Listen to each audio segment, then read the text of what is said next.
श्रीमद् भागवतम प्रथम स्कंद 18वां अध्याय। सूत जी कहते हैं कि अद्युतकर्मा भगवान श्री कृष्ण की कृपा से राजा परीक्षित अपनी माता की कोख में अश्वत्थामा के ब्रह्मशस्त्र से जल जाने पर भी नहीं मरे। जिस समय ब्राह्मणों के शाप से उन्हें डसने के लिए तक्षक आया, उस समय वे प्राणनाशक के महान भय से भी भयभीत नहीं हुए। उस समय वे प्राण नाश के महान भय से भी भयभीत नहीं हुए, क्योंकि उन्होंने अपना चित्त भगवान श्री कृष्ण के चरणों में समर्पित कर रखा था। उन्होंने सबकी आसक्ति छोड़ दी, गंगा तट पर जाकर श्री सुखदेव जी से उपदेश ग्रहण किया और इस प्रकार भगवान के स्वरूप को जानकर अपने शरीर को त्याग दिया। जो लोग भगवान श्री कृष्ण परीक्षित की लीला कथा कहते रहते हैं, उसे कथामृत पान करते रहते हैं। इन दोनों ही साधनों के द्वारा उनके चरण कमलों का स्मरण करते रहते हैं। उन्हें अंतकाल में भी मोह नहीं होता। जब तक पृथ्वी पर अभिमन्यु नंदन महाराज परीक्षित सम्राट रहे, तब तक चारों ओर से व्याप्त जाने पर भी कलयुग का कुछ भी प्रभाव नहीं था। वैसे तो जिस क्षण श्री कृष्ण ने पृथ्वी का परित्याग किया, उसी समय पृथ्वी में अधर्म मूल कारण कलयुग आ गया था। भ्रमर के समान सारग्रही सम्राट परीक्षित कलयुग से कोई द्वेष नहीं रखते थे, क्योंकि इसमें एक बहुत बड़ा गुण है कि पुण्य कर्म है तो संकल्प मात्र से ही फलीभूत हो जाते हैं, परंतु पाप कर्म का फल शरीर से करने पर ही मिलता है, संकल्प मात्र से नहीं। यह भेड़िए के समान बालकों के प्रति सूरवीर और धीर पुरुषों के लिए बड़ा भीरू है। यह परमादि मनुष्यों को अपने वश में करने के लिए ही सदा सावधान रहता है। सौनक आदि ऋषियों, आप लोगों को भी मैंने भगवान की कथा से युक्त राजा परीक्षित का पवित्र चरित्र सुनाया। आप लोगों ने यही पूछा था कि भगवान श्री कृष्ण कीर्तन करने योग्य बहुत सी लीलाएं करते हैं, इसलिए उनके गुण और लीलाओं से संबंध रखने वाली जितनी भी कथाएं हैं, कल्याणकामी पुरुषों को उन सब का सेवन करना चाहिए। ऋषियों ने कहा, सौम्य स्वभाव सूत जी, आप युग युग जिए, क्योंकि मृत्यु के प्रवाह में पड़े हुए हम लोगों को आप भगवान श्री कृष्ण की अमृतमयी उज्ज्वल कीर्ति का श्रवण कराते हैं। यज्ञ करते करते उसके धुएं से हम लोगों का शरीर धूमिल हो गया है, फिर भी हम इसकी कर्म का कोई विश्वास नहीं है। इधर आप तो वर्तमान में ही भगवान श्री कृष्ण चंद्र के चरण कमलों का मादक और मधुर पिलाकर हमें तृप्त कर रहे हैं। भगवत प्रेमी भक्तों के लव मात्र के सत्संग से शरण एवं मोक्ष की तुलना नहीं की जा सकती। फिर मनुष्यों के तुच्छ भोगों की तो बात ही क्या है। ऐसा कौन सा रस मर्मज्ञ होगा जो महापुरुषों के एकमात्र जीवन सर्वस्व श्री कृष्ण की लीला कथाओं से तृप्त हो जाए। समस्त प्राकृत गुणों से अतीत भगवान के अचिंत्य अनंत कल्याण में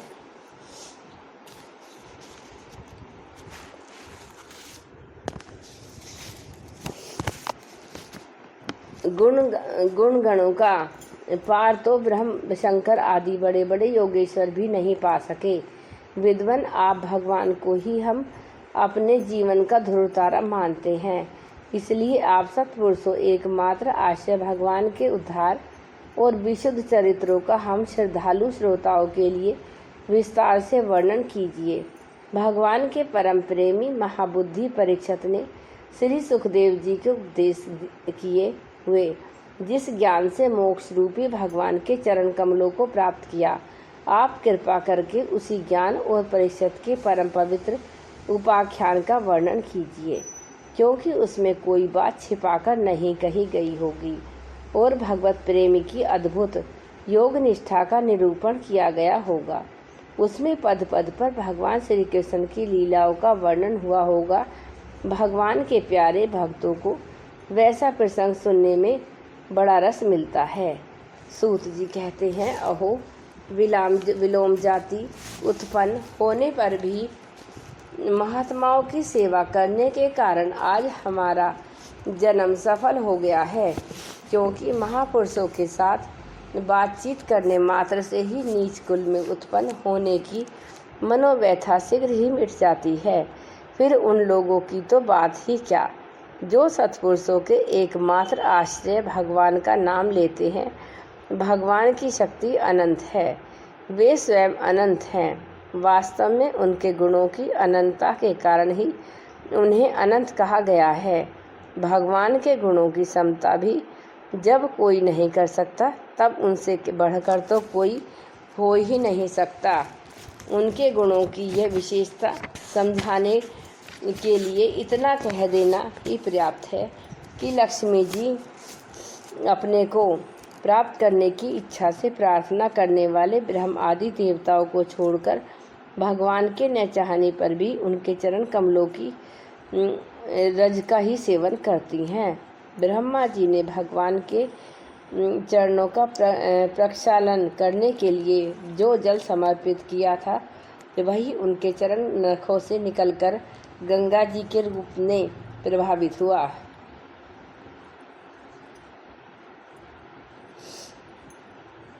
यह जल महादेव जी सहित सारे जगत को पवित्र करता है। ऐसी अवस्था में तिरुभुवन में श्री कृष्ण के अतिरिक्त भगवान शब्द का दूसरा और क्या अर्थ हो सकता है। जिनके प्रेम को प्राप्त करके अधीर पुरुष किसी हिचक के देह आदि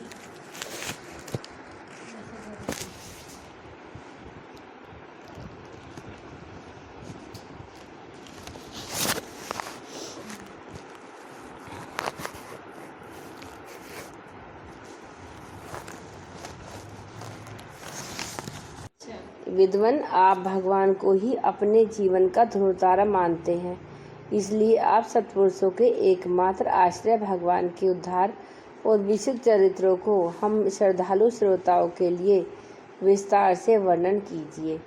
भगवान के परम प्रेमी महाबुद्धि परीक्षित ने श्री सुखदेव जी के उपदेश किए हुए जिस ज्ञान से मोक्ष स्वरूप भगवान के चरण कमलों को प्राप्त किया, आप कृपा करके उसी ज्ञान और परीक्षित के नाम परम पवित्र उपाख्यान का वर्णन कीजिए, क्योंकि उसमें कोई बात छिपाकर नहीं कही गई है होगी। भगवत प्रेमी अद्भुत योगनिष्ठ का निरूपण किया गया होगा। उसमें पद पद पर भगवान श्री कृष्ण की लीलाओं का वर्णन हुआ होगा। भगवान के प्यारे भक्तों को वैसा प्रसंग सुनने में बड़ा रस मिलता है। ये वो है, कह रहे हैं कि सूत जी कहते हैं, अहो विलोम जाति में उत्पन्न होने पर भी महात्माओं की सेवा करने के कारण आज हमारा जन्म सफल हो गया है, क्योंकि महापुरुषों के साथ बातचीत करने मात्र से ही नीच कुल में उत्पन्न होने की मनोव्यथा शीघ्र ही मिट जाती है। फिर उन लोगों की तो बात ही क्या, जो सत्पुरुष के एकमात्र आश्रय भगवान का नाम लेते हैं। भगवान की शक्ति अनंत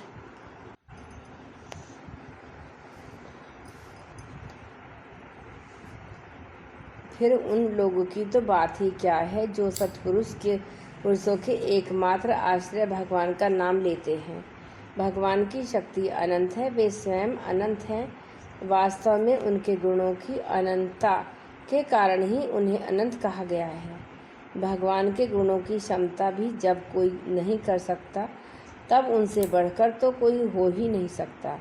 उनके गुणों की यह विशेषता समझाने के लिए इतना कह देना ही पर्याप्त है कि लक्ष्मी जी अपने को प्राप्त करने की इच्छा से प्रार्थना करने वाले ब्रह्म आदि देवताओं को छोड़कर भगवान के न चाहने पर भी उनके चरण कमलों की रज का ही सेवन करती हैं।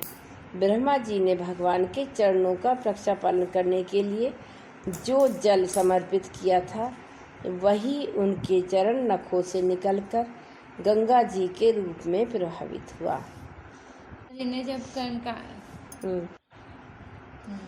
यह जल महादेव जी सहित सारे जगत को पवित्र करता है। ऐसी अवस्था में त्रिभुवन में श्री कृष्ण के अतिरिक्त भगवान शब्द का दूसरा और क्या अर्थ हो सकता है। जिनके प्रेम को प्राप्त करके धीर पुरुष बिना किसी हिचक के देह गेह आदि की दृढ़ आसक्ति को छोड़ देते हैं और उस अंतिम परमहंस आश्रय को स्वीकार करते हैं जिसमें किसी को कष्ट न पहुंचाना और जब ओर से उपशांत हो जाना ही सब धर्म होता है। सूर्य के समान प्रकाशमान महात्माओं, आप लोगों ने मुझसे जो कुछ पूछा है वह मैं अपनी समझ के अनुसार सुनाता हूँ। जैसे पक्षी अपनी शक्ति के अनुसार आकाश में उड़ते हैं, वैसे ही विद्वान लोग भी अपनी अपनी बुद्धि के अनुसार श्री कृष्ण की लीलाओं का वर्णन करते हैं। एक दिन राजा परीक्षित धनुष लेकर वन में शिकार खेलने गए। हिरणों के पीछे दौड़ते दौड़ते वे थक गए। सुन लिया। उन्हें बड़े जोर की भूख और प्यास लगी। जब कहीं उन्हें कोई जलाशय नहीं मिला तब वे पास के ही एक ऋषि के आश्रम में घुस गए। उन्होंने देखा कि वहां आंखें बंद करके शांत भाव से एक मुनि आसन पर बैठे हैं। इंद्रिय प्राण मन और बुद्धि के निरुद्ध हुए। इंद्रिय प्राण मन और बुद्धि के निरुद्ध हो जाने से वे संसार से ऊपर उठ गए थे। जागृत स्वप्न सुषुप्ति तीनों अवस्थाओं से रहित निर्विकार ब्रह्मरूप तुरीय पद में वे स्थित थे। उनका शरीर बिखरी हुई जटाओं से और कृष्ण मर्गचरम से ढका हुआ था। राजा परीक्षित ने ऐसी अवस्था में उनसे जल मांगा क्योंकि प्यास से उनका गला सूखा जा रहा था। तब राजा को वहां बैठने के लिए तिनके का आसन भी न मिला। किसी ने उन्हें भूमि पर भी बैठने को न कहा। अर्ध्य और आदर भरी मीठी बातें तो कहाँ से मिलती। तब अपने को अपमानित सा मानकर वे क्रोधवश हो गए। सोनक जी वे भूख प्यास से छटपटा रहे थे, इसलिए एकाएक उन्हें ब्राह्मण के प्रति ईर्ष्या और क्रोध आ गया। उनके जीवन में इस प्रकार का यह पहला ही अवसर था। वहाँ से लौटते समय उन्होंने क्रोधवश धनुष की नोक से एक मरा सांप उठाकर ऋषि के गले में डाल दिया और अपनी राजधानी में चले गए। उनके मन में यह बात आई इन्होंने जो अपने नेत्र बंद कर रखे हैं, सो क्या वास्तव में इन्होंने अपनी सारी इंद्रिय वृत्तियों का विरोध कर लिया है, अथवा इन राजाओं से हमारा क्या प्रयोजन है। यूँ सोचकर उन्होंने झूठ मूठ समाधि का ढोंग रच रखा है। उन शामिक मुनि का पुत्र बड़ा तेजस्वी था। वह दूसरे ऋषि कुमारों के साथ पास ही खेल रहा था। जब उस बालक ने सुना कि राजाओं ने मेरे पिता के साथ दुर्व्यवहार किया है, तब वह इस प्रकार कहने लगा, ये नरपति कहलाने वाले लोग उच्चिष्टि भोजी को के समान संड मुसंड होकर कितना अन्याय करने लगे हैं। ब्राह्मणों के दास होकर भी ये दरवाजे पर पहरा देने वाले कुत्ते के समान अपने स्वामी का ही तिरस्कार करते हैं। ब्राह्मणों ने क्षत्रियों का अपना द्वारपाल बनाया है। उन्हें द्वार पर रहकर रक्षा करनी चाहिए।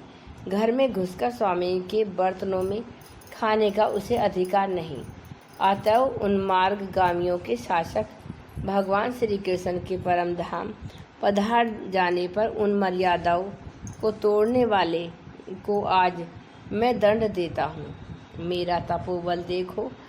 आपने साथी बालकों से इस प्रकार कहकर क्रोध से लाल लाल आँखों वाले उस ऋषि कुमार ने कोशी की नदी के जल से आचमन करके अपने वाणी रूप व्रज का प्रयोग किया।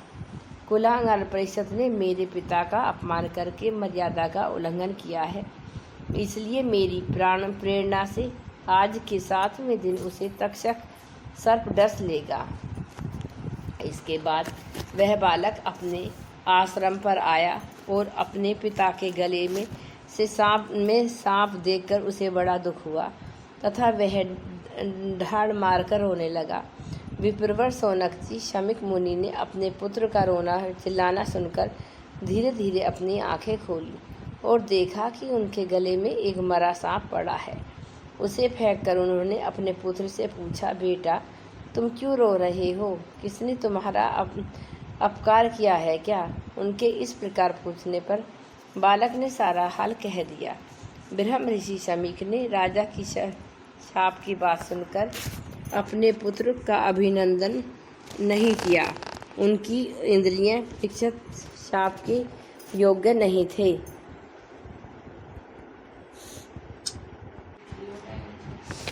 बता दियो किसने तुम्हारा अपकार किया है?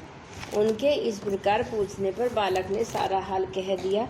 ब्रह्म ऋषि शमीक ने राजा के शाप की बात सुनकर अपने पुत्र का अभिनंदन नहीं किया। उनकी दृष्टि में परीक्षित शाप के योग्य नहीं थे।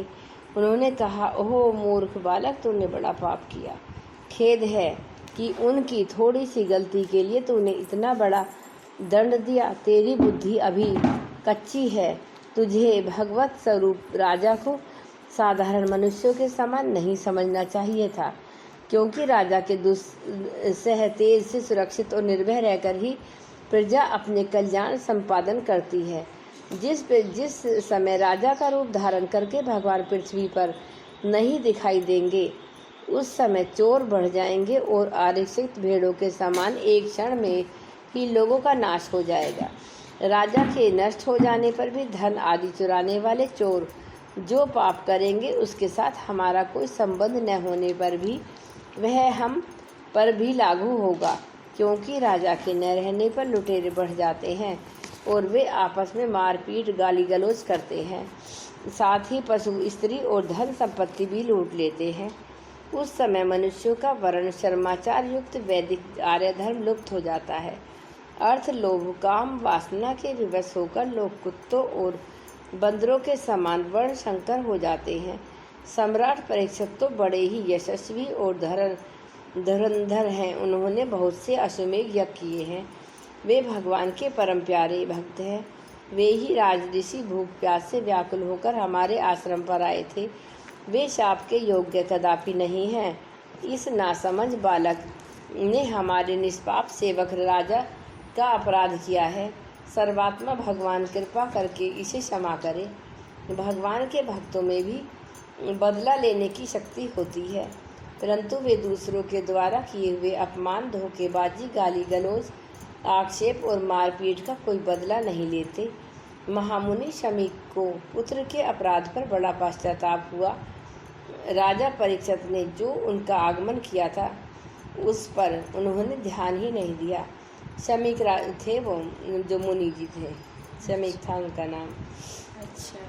महात्माओं का स्वभाव ही ऐसा होता है।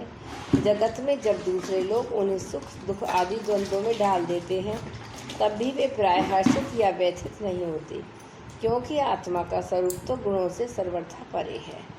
जय गुरुदेव, जय गायत्री माता। ये 18वां अध्याय भागवत पुराण का पूरा हुआ।